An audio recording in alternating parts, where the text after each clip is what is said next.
نحمده ونصلي على رسوله الكريم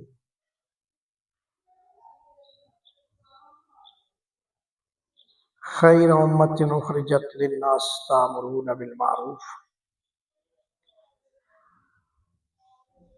اس امت کا وہ وصف ہے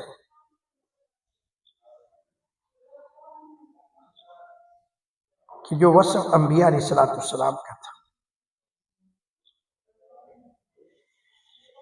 اس امت کے ذمہ وہ کام ہے جو کام انبیاء علیہ السلام کے ذمہ تھا۔ لوگوں کو خیر کی طرف بلانا، خیر کی دعوت دینا، اچھائی کی طرف لانا اور برائی سے لوگوں کو روکنا اور منع کرنا، یہ اس امت کا وصف ہے۔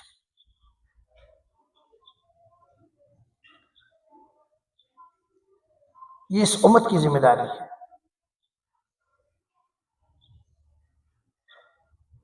اگر کوئی آدمی اس کو پورا نہیں کر رہا تب بھی اس کے کندھوں پر یہ ذمہ داری ہے، اگر وہ پورا کرے تب بھی اس کے کندھوں پر ذمہ داری ہے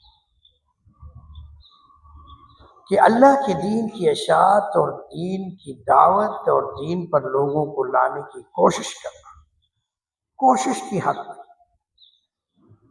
اس لیے کہ ایمان کسی کے دل میں راسخ کرنا، اتارنا، یہ بندے کے بس میں نہیں ہے، یہ خالق کے بس میں ہے۔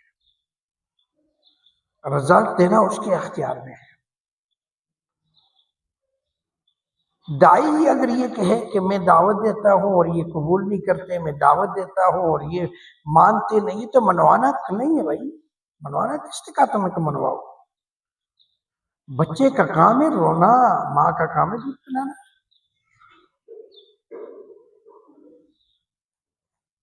مؤذن کا کام ہے اذان دینا، نمازوں کو گھسیٹ کر لانا نہیں ہے گھروں میں جا کر۔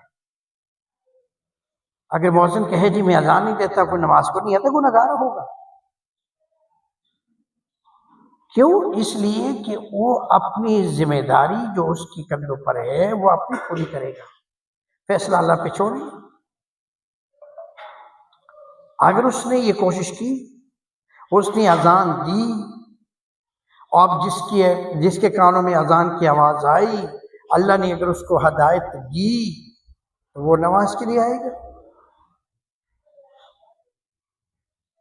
اگر اللہ رب العزت اس کے دلوں کے اندر ہدایت نہیں ڈال سکتا تو کوئی بھی ڈالنے والا موجود نہیں ہے، کوئی نہیں ڈال سکتا۔ یہ میرے اللہ کی مرضی ہے بھائی۔ تمہارا کام ہے دعوت دینا، میرا کام ہے دعوت دینا، مؤذن کا کام ہے اذان دینا، باقی نماز کے لیے کوئی آئی یا نہ آئے، یہ اس کے کندھے پر ذمہ داری نہیں ہے۔ باقی آگے منوانا نہ منوانا یہ اللہ کے پہ چھوڑ دینا چاہیے، اس میں بندے کے اختیار میں۔ مثال کے طور پر حضرت بلال رضی اللہ تعالیٰ عنہ حبشہ سے آئے اور اسلام قبول کر لیا۔ سلیمان فارس سے آئے، قبول کر لیا۔ دور دور سے صحابہ کرام آئے جن کی قسمت میں اللہ نے ایمان لکھا تھا، اللہ نے ان کو ایمان میں مضبوط کیا، ایمان کا داعی بنایا، دین کا داعی بنایا، قرآن کا داعی بنایا، قرآن کا علم دیا، نبی صلی اللہ علیہ وسلم کی حدیث کا علم دیا، اللہ نے علم سے نوازا، ہدایت سے نوازا۔ اور میرے مولا کی مرضی نہ تھی، میرے مولا کی مرضی نہ ہو، میرے اللہ کی مرضی نہ ہو، اللہ کسی کو ہدایت نہ دینا چاہے تو کوئی دے نہیں سکتا۔ وہ دور سے آ کر ایمان قبول کر چکا بلال، وہ دور سے آ کر فارس سے، ایران سے، اور حضرت سلیمان فارسی رضی اللہ تعالیٰ نے ایمان قبول کر چکے، بڑے بڑے صحابہ، عبداللہ بن سلام رضی اللہ تعالیٰ عنہ آ کے اسلام قبول کر چکے۔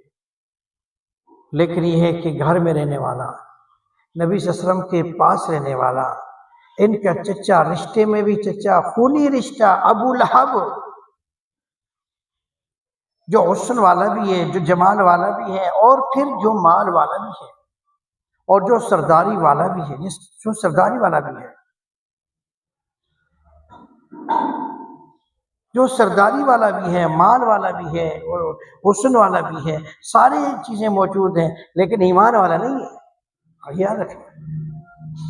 تو ایمان کے لیے اللہ رب العزت نے اس کا دل نہیں پسند کیا تو نہیں ڈالا۔ نبی صلی اللہ علیہ وسلم کے قریب ہوتے ہوئے اللہ نے نہیں دیا ایمان، جہنم کا ایندھن بنا دیا، بلکہ ایسا ایندھن بنایا کہ اللہ رب العزت نے قرآن مجید میں اس پر لعنت کر دی گئی، اور قیامت تک مسلمان جو بھی مرد عورت بچہ بوڑھا جوان جو بھی قرآن پڑھتا رہے گا ابو لہب پہ لعنت جاتی رہے گی۔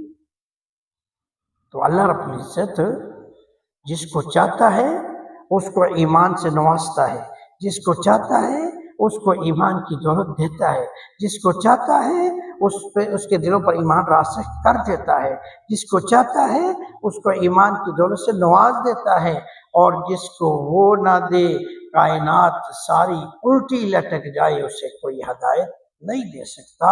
ہدایت دینا اللہ کے اختیار میں، ہدایت کا دینا اللہ کے بس میں، ہدایت میرا اللہ دے گا، ایمان میرا اللہ راسخ کرے گا، میں اور تو صرف اس کے معزز ہیں، اس کے معزز ہیں، اور ہم نے اس کی موازنی کرنی ہے، اور یہ نعرہ لگانا ہے، دین کی اشاعت کرنی ہے، دین کی بات کرنی ہے، اور لوگوں تک حق بات پہنچانی ہے۔ اب آگے قبول کرانا نہ کرانا، نمازی بنانا نہ بنانا، نیک بنانا نہ بنانا، ہماری باتوں کا اثر ان پہ ہونا نہ ہونا، ان کو راست پہ لانا نہ لانا، ان کو نمازی بنانا نہ بنانا، یہ ہمارے اختیار میں نہیں ہے۔ ہمارا اختیار صرف وہاں تک ہے کہ ہم اس کے کان میں کلمہ حق پہنچا دیں، ہم اس تک دین کی بات پہنچا دیں، ہم اس تک حقیقی بات پہنچا دیں، اور آگے فیصلہ اللہ پہ چھوڑ دیں۔